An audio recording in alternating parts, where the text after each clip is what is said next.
யாரோட நான் கூட்டின்னு வைக்கலாம்? ஏற்கனவே மதுவை ஒழிக்கணும்னு நினைக்கிறேன். நாங்க நினைக்கிறோம் எந்த கட்சியோட சேர்ந்து ஒழிக்கலாம். ஏன்னா இதுவும் மதால வச்சிருக்கு, அதுவும் மதால வச்சிருக்கு. ஊழல் லஞ்சத்தை ஒழிக்கணும்னு நினைக்கிறோம். எந்த கட்சியோட சேர்ந்து ஒழிக்கலாம்? என் ஆறு, என் ஏரி, என் மலை, என் மணல், காடு இதெல்லாம் காப்பாத்தன்னு நினைக்கிறான். அள்ளி திங்கிற ஆளுகளே அதிகாரத்தில் இருந்த ஆளுகளாத்தான் இருக்கு. எந்த ஆளுகளோட போய் சேர்ந்து நிக்கலாம்?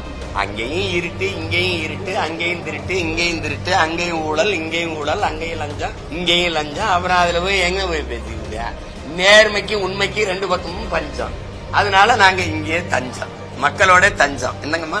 அவ்வளவுதான். வலுக்கட்டாம எங்களை கூட்டணி கொண்டு சேர்த்துருச்சுங்கிறது சொல்ல வேண்டியது அந்த கட்சியின் பொதுச் செயலாளர். அவங்க எங்க ஐயா சொல்றாரா? எங்க ஐயா எடப்பாடி பழனிசாமி அவர்கள் சொல்றாங்களா? அந்த கட்சியில இருக்கிற செய்தி தொடர்பாளரோ அல்லது மூத்த தலைவரோ, இப்ப எங்க அண்ணன் ஜெயக்குமாரோ அல்லது எங்க ஐயா SP வேலுமணியோ, எங்க ஐயா செங்கோட்டையனோ, ஐயா தம்பித்துறை அப்படி யாராவது சொல்றாங்களா? சொன்னா நம்ம அப்படிவோ இப்படி கட்டாயப்படுத்திட்டாங்களோ அப்படின்னு. தாலியை கட்டும்போது கழுத்தை காட்டும்போது எந்திரிச்சிருக்கலாம்ல. தாலியை கட்டி எல்லாம் போன பிறகு வட்டாயமா தாலியை கட்டிட்டானே. இப்ப கட்டும்போது என்னப்பா பண்ண இருக்குல்ல, அது மாதிரி அது நல்லா இல்ல. போயாம திருப்பி போவியா என்னன்னா, நான் எங்கேயாவது தலைமறைவா இருந்துட்டு தேர்தல் அப்ப வந்தாதான் அப்ப விடுதியை கொண்டு என்னங்கய்யா. இன்னும் ஒரு 4-5 மாசம் தானே பொறுத்திருந்து பாருங்க ஆட்டம் எப்படி இருக்குன்னு. நான் திரும்ப சொல்றதுதான், சிவன் ஆட்டத்தை பார்த்திருப்பீங்க, சீமா நாட்டத்தை பார்ப்பீங்க. இந்த தேர்தலில் ஒரு அரசியல் இயக்கம் 1.1 வாங்கி 4.5 லட்சம் வாக்குகளை வாங்கின ஒரு கட்சி அதோட முடிஞ்சிருக்கும். இல்லைன்னா துவண்டு போய் அழிஞ்சு போயிருக்கும், இல்லை வேற கட்சியோட போய் சேர்ந்துருக்கும், கூட்டணி வச்சிருக்கும். ஆனால் தொடர்ச்சியா 4 பெரிய தேர்தல்களை தோற்றும் கூட பெரிய அளவு வெற்றியை தொடாத போதும் கூட தொடர்ந்து பல இடைத்தேர்தல், பல உள்ளாட்சி தேர்தல் அதில் நின்று மக்கள் எங்க மேல நம்பிக்கை வச்சு 36 லட்சம் வாக்குகளை கொடுத்து நீங்க சொன்ன மாதிரி தமிழ்நாட்டில் தனித்து நின்று அங்கீகாரம் பெற்ற கட்சின்னா நாங்க. எங்களுக்கு முன்னாடி ஐயா விஜயகாந்த் இருக்கார். அவர்னா அவரு புகழ்பெற்ற ஒரு திரைக்கலைஞராக இருந்தாரு. அவரு எளிய பிள்ளைகள் நாங்க இவ்வளவு தூரம் வந்திருக்கோம்னா கூட்டணி வச்சு இல்லை, புரியுதுன்னு நினைக்கிறேன். 36 76 1 கோடியை 26 ஆக்குறதுக்கு ரொம்ப நாள் ஆயிருக்கு. மக்களை மறுபடியும் சொல்றேன், தேர்தல் அரசியல், கட்சி அரசியல் செய்பவர்கள் தான் கட்சிகள் தலைமைகளை, கட்சி அலுவலகங்களை தேடி போவார். நாங்கள் முழுக்க மக்கள் அரசியல் செய்கிறோம். அதனால எங்க மக்களை தேடித்தான் போவோம், மக்களுக்காக தான் நிற்போம். அதனால திரும்ப அதே கேள்வி, அதே பதில், அது சலிச்சிரும். அதை விட்டுருங்க. நாங்க சுதந்திரத்திற்காக நிற்கிறவர்கள், என் மண்மை மக்களின் சுதந்திரமான உரிமை பெற்ற வாழ்க்கைக்காக நிற்கிறோம்னு நினைக்கிறோம். அதனால சுதந்திரமா தான் நிற்போம். நீங்க ஒரு கேள்வி உங்ககிட்ட, நேற்றுக்கு ஊடக சந்திப்பு, அதுக்கு முதல்ல சந்திப்பு, அதுக்கு முத நாள் சந்திப்பு, அதுக்கு முத நாள் சந்திப்பு, இப்படி இந்தியாவில் ஏதாவது ஒரு அரசியல் கட்சி தலைவர் அல்லது தமிழ்நாட்டில் தொடர்ச்சியா உங்களை சந்திச்சு பேசுற யாரையாவது சொல்லுங்க. ஏன்னா பேச முடியாது. ஏன்னா கூட்டணிங்கும் போது தன்னுரிமை போயிருது. பேசிக்கலாம், தன்னாட்சி என்னங்கம்மா, கூட்டாட்சி, இதெல்லாம் பேசிக்கலாம். தனித்துவத்தோடு நிக்கிறோம். நாங்க தனிச்சு நிக்கிறோம்ங்கிற சொல்லை தவிர்க்கணும். மக்களுக்காக மக்களோடு சேர்ந்து நிக்கிறோம்.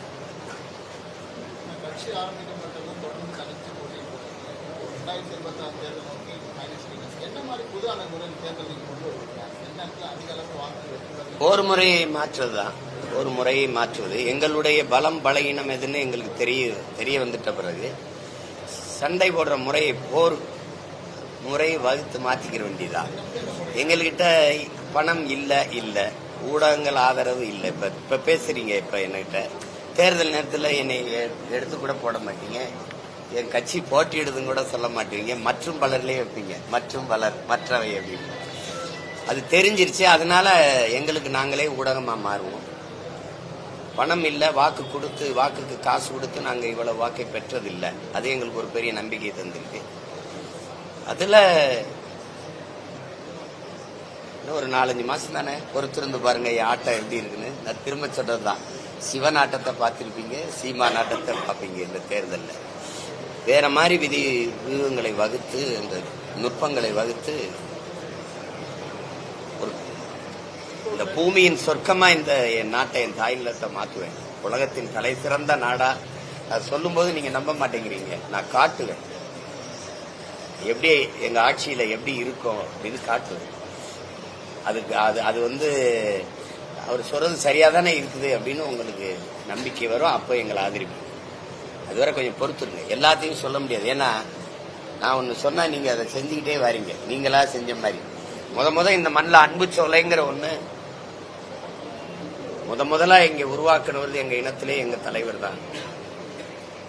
போர்ல பிள்ளைகளை எல்லாம் வீரச்சாவை தழுவ கொடுத்த பெற்றோர்களை பாதுகாக்க அன்பு சோலை என்ற ஒன்றை நிறுவியது எங்க தலைவர் தான். அதுக்கு பிறகு இந்த மண்ணில் அவர் பிள்ளை நான் தான் வந்து நாங்கள் ஆட்சிக்கு வரும்போது பெற்றோர்களால் கைவிடப்பட்ட பிள்ளைகளால் கைவிடப்பட்ட பெற்றோர்களை பாதுகாக்க அன்பு சோலை என்ற ஒன்றை நிறுவனம்னு சொன்னோம். திருப்பி இப்ப நிதிநிலை அறிக்கையில் அன்பு சோலைங்கிறீங்க. இவ்வளவு காலமா நீங்க இதெல்லாம் என்ன பண்ணீங்க? திடீர்னு தமிழ்ல அரசாணைம்பீங்க, திடீர்னு சொல்லுவீங்க. அதெல்லாம் நீங்களா யோசிச்சு சொன்ன மாதிரி சொல்லுவீங்க. அதனால கொஞ்சம் காத்திருக்கணும்.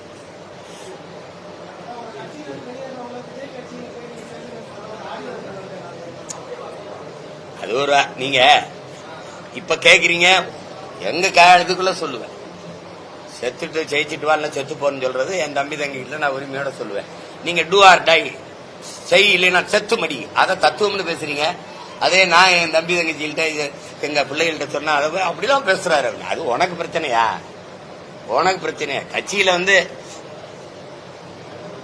சொல்றதான் இரு, இல்லைன்னா போ. எந்த கட்சிக்கோ போறதுக்கு என் தம்பி கட்சிக்கு போறேன். அவனும் முதல்ல அடுப்புலால சேர்த்துக்கிறணும்ல. அவன் சேர்த்துக்க மாட்டான்னு தெரிஞ்சுதான் சொல்றேன். அதெல்லாம் வேணாங்க. எங்க அண்ணனே அந்த பாடுபடுத்திருக்கே, என்ன பாடுபடுத்தியில போகட்டுவான். அது சும்மா சொல்றதுதான், செல்லமா சொல்றதுதான். திரும்பி சொல்லுவீங்க.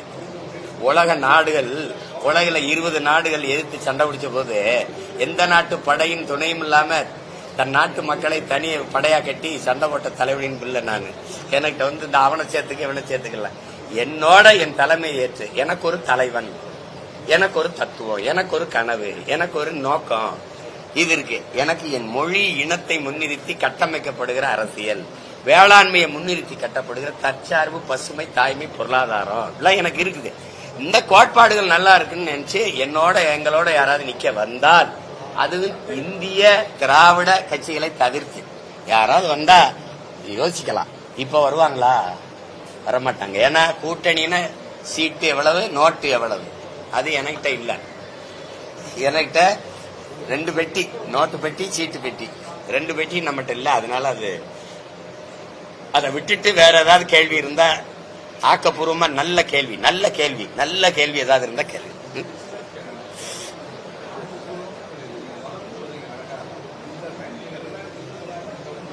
அதுக்குத்தான் யாரோடும் சேராம போட்டி போடுறேன். சரி, இப்ப நான் உங்ககிட்ட கேட்கிறேன், எல்லாரும் யாரோட நான் கூட்டணி வைக்கலாம்? ஏற்கலையே மனசுக்கு ஏற்கலையே, அதான பிரச்சனை. என்ன தாயே? இல்ல இங்க பாருங்க உங்ககிட்ட ஒரு கேள்வி ஐயாட்ட. இவ்வளவு எல்லாரும் ஆர்வமா அவர் கேட்கிறாங்க, கவனி. மதுவை ஒழிக்கணும்னு நினைக்கிறேன். நாங்க நினைக்கிறோம் எந்த கட்சியோட சேர்ந்து ஒழிக்கலாம்? ஏன்னா இதுவும் மதால வச்சிருக்கு, அதுவும் மதால வச்சிருக்கு. ஊழல் லஞ்சத்தை ஒழிக்கணும்னு நினைக்கிறோம். எந்த கட்சியோட சேர்ந்து ஒழிக்கலாம்? எந்த ஊழல் லஞ்சம் இல்லாத நேர்மையான நிர்வாகத்தை எந்த கூட்டணியில் சேர்ந்து கொடுக்கலாம்? என் ஆறு, என் ஏரி, என் மலை, என் மணல், காடு இதெல்லாம் காப்பாத்தன்னு நினைக்கிறான். அள்ளி திங்கிற ஆளுகளே அதிகாரத்தில் இருந்த ஆளுகளாத்தான் இருக்கு. எந்த ஆளுகளோட போய் சேர்ந்து நிக்கலாம்? அங்கேயும் இருட்டு, இங்கேயும் இருட்டு, அங்கேயும் திருட்டு, இங்கேயும் திருட்டு, அங்கேயும் ஊழல், இங்கேயும் ஊழல், அங்கேயும் லஞ்சம், இங்கேயும் லஞ்சம். அப்புறம் அதுல போய் எங்க போய் பேசிக்கிட்டு? நேர்மைக்கு உண்மைக்கு 2 பக்கமும் பஞ்சம். அதனால நாங்க இங்கே தஞ்சம், மக்களோட தஞ்சம். என்னங்கம்மா? அவ்வளவுதான். அதை விட்டுருங்க. அது ரொம்ப பழைய செய்தி. திரும்ப ஒரே இத சொல்லி அது வெறுப்பா இருக்கும். நான் வரல, என்னை விட்டுருங்கன்றல. என்னங்கம்மா, இந்த ஆட்டம் எனக்கு வரல, விட்டுருங்க. இப்போ கூட்டணி வச்சு சாதிச்ச ஒரு கட்சியை சொல்லு. இந்த கட்சிகள் தொடங்கப்பட்ட, ஏற்கனவே திமுக அதிமுக இருக்கு, அதுபோக பல கட்சிகள் தொடங்கப்பட்டிருக்கு. அந்த கட்சிகள் தொடங்கப்பட்டதற்கான காரணம் சொன்னது என்ன? அப்புறம் அந்த காரணங்கள் என்னானது? கூட்டணி எதற்காக வைத்தார்கள்? மாற்றம்ங்கிற எந்த கட்சியிலிருந்து, எந்த கட்சியின் கொள்கை, எந்த கட்சியின் ஆட்சி முறையிலிருந்து மாற்றம். இந்த கட்சிகளின் ஆட்சியில் இருந்தா மாற்றம். திருப்பி வந்தவங்க எல்லாம் ஒரு தேர்தல் 2 தேர்தலோட திருப்பி இந்த கட்சிகளோட கூட்டணி வச்சால் அது மாற்றம் இல்லாத ஏமாற்றமா போயிருக்கு. உங்களுக்கு விளங்கிடுச்சு. என் முன்னவர்கள் சீபா ஆதித்தனார் 2 தேர்தல் நின்னாரு, தோற்ற உடனே கூட்டணி கரைஞ்சே போயிட்டார், கட்சியை போய் சேர்ந்துட்டார். மாப்போசி நின்று தோத்துட்டோம்ல. என் முன்னவர்கள் இப்ப எங்க ஐயா எங்க அண்ணங்க எல்லாம் சில பகுதி கட்சி தொகுதி கட்சியா நின்னுட்டாங்க. இந்த இனத்துல நாங்க தான் தோற்றாலும் பரவாயில்ல, தற்காலிக தோல்விக்காக நிரந்தர வெற்றியை விட்டுறக்கூடாதுன்னு தொடர்ச்சியா நின்று போரிடுறோம். 5வது முறையும் ஒரு கட்சி உலக அரசியல் வரலாற்றில், இந்திய அரசியல் வரலாற்றில், தமிழ்நாட்டு அரசியல் வரலாற்றில் தோல்வியை சந்திச்ச பிறகு 5வது முறையும் தனிச்சு நம்பிக்கையோடு மக்களை சந்திச்சு தேர்தலில் போட்டியிட போற கட்சி நாம் தமிழர் கட்சி. அந்த கட்சி நீங்க பாருங்க, அசாத்திய வளர்ச்சியை இந்த தேர்தலில் பெறும். நீங்க வியப்பீங்க, எப்படா இப்படி வந்தாங்கன்னு வியப்பீங்க. நான் இதுவரை தோற்றிருக்கேன். யாருக்கிட்டேன்னு சொல்லுங்க? எங்க அம்மா அப்பாட்ட, என் அண்ணன் தம்பிகிட்ட, என் அக்கா தங்கச்சிகிட்ட. எந்த மக்களுக்காக அங்கிருந்து வந்தனோ அந்த மக்களால தோற்கடிக்கப்பட்டது. அது தோல்வின்னு நான் ஏங்க இருந்தனும்? என் தோல்வி என்னதில்லை, என் மக்களோடது. என் வெற்றியும் எங்களது இல்லை, என் மக்களோடது. நாம் தமிழர் கட்சியின் வெற்றி என்பது நாம் தமிழர் கட்சியின் வெற்றி இல்ல, நாங்கள் பிறந்த பெருமைமிக்க தமிழ் பேரினத்தின் வெற்றி. அதை நோக்கிதான் நாங்க கவனிப்பு போவோம். அதனால இது நாங்கள் வகுத்து கொண்ட கொள்கை கோட்பாடு அல்ல. 800 ஆண்டுகளா எனது முன்னவர்கள் எங்களுக்கு வகுத்து வச்சுட்டு போன தத்துவ பாதை, அதுல பயணிக்கிறோம். எங்களுக்கு முன்னத்தியரா எங்க ஐயா எங்க அப்பா மணியரசன் இருக்கிறார். கருத்தியலா களத்தியலில் அவர் பிள்ளைகள் நாங்க நிக்கிறோம். புரியுதுன்னு நினைக்கிறேன். அதனால அதுல போயிட்டு இந்த கூட்டணி எப்படி போயிட்டு, சரி கூட்டணி போய் 10-20 இடங்கள், அது 5-10 இடங்கள் வென்றவர்கள் இந்த நாட்டுக்கு மக்களுக்கும் செய்த சாதனை என்னன்னு சொல்லுங்க. நான் வேணா அதையே செய்யறேன். அப்படி சேட்டா எந்த கட்சியோட சேர்றது, யாரு அதிக சீட்டு நோட்டு கொடுப்பாங்கன்னு தவிச்சுக்கிட்டு இருக்கிற வேலை இருக்குல்ல, அது இல்ல. நாங்கள் அரசியல் வியாபாரம் செய்ய வந்தவர்கள் அல்ல, அரசியல் விடுதலை பெற வந்தவர்கள். நாங்கள் பொலிட்டிக்கல் ரெவல்யூஷனுக்கு வந்தவர்கள், பொலிட்டிக்கல் பிசினஸ் செய்ய வந்தவர்கள் அல்ல. அதுல போட்டு குழப்பிக்கிற கூடாது. ஓயாம திருப்பி போவியா நான் இங்க தலைமறைவா இருந்துட்டு தேர்தல் அப்ப வந்தாத்தான் அப்ப விடுதிய கொண்டு என்னங்கய்யா வேற ஏதாவது.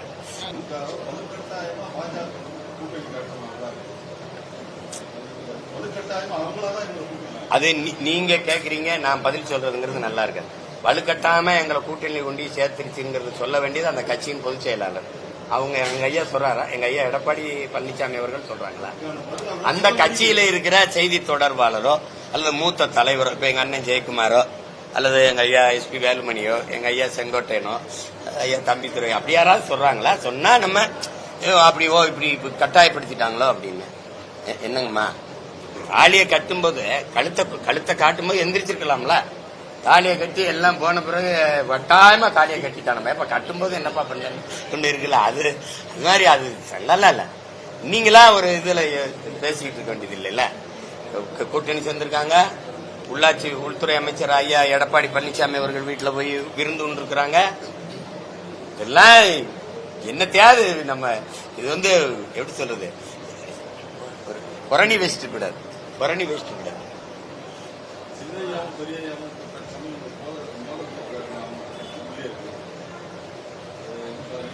நான் திரும்ப சொல்றேன், அது எங்க சொந்த கட்சி பிரச்சனை.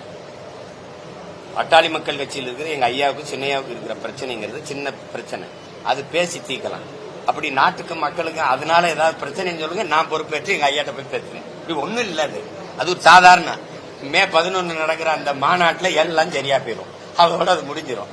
சும்மா ஏதாவது அதனால ஒரு பிரச்சனை வந்துருமா, அதோட அவங்க 2 பேரும் சண்டை போட்டு இதெல்லாம் ஒரு பிரச்சனையா? கட்சிக்குள்ள ஒரு சின்ன சின்ன மனஸ்தாபங்கள் வர்றதான், அதுதான். அது பேசி சரி பண்ணிக்கிறோம். எதுல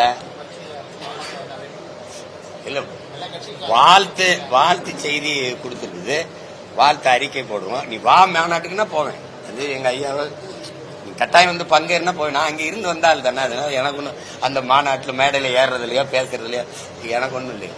நான் அங்கதான் இருந்தேன். அது புதுசு ஒன்றும் இல்லை.